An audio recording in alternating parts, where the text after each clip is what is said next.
Hello সবাইকে। রাখি বন্ধন উৎসবে কখনো ছুটি থাকে না, কিন্তু আনফর্চুনেটলি এই বছরটা আমি বাড়িতেই রয়েছি। তো রাখি যেহেতু আজকে ভাই নেই ঠিকই, কিন্তু রাখি বন্ধন উৎসব আমরা সবসময় পালন করে থাকি। তো চলে আসছে, হাই বলো, হ্যাঁ আমাকে রাখি পরাতে। চলো তাহলে রাখি পরা যাক। শুধুমাত্র এই বোনই বাড়িতে থাকায় সবাইকে ভিডিও কলে রেখে প্রত্যেক বছর রাখি বন্ধন উৎসবটি পালন করে থাকে।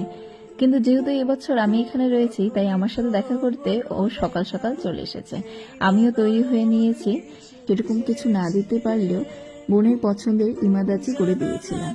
এবং আমি যেহেতু মিষ্টি খেতে খুব একটা পছন্দ করি না, তাই ওর কথা রাখতে এক টুকরো আমাকে মুখে পুরতেই হয়েছে।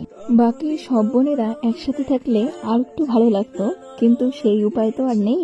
যাই হোক, দিনটি আজকে ভালোই কাটলো। তোমাদের সবার কেমন কাটলো জানিও। আর আশা রাখছি সবাই ভালো থাকবেন এবং সুস্থ থাকবেন।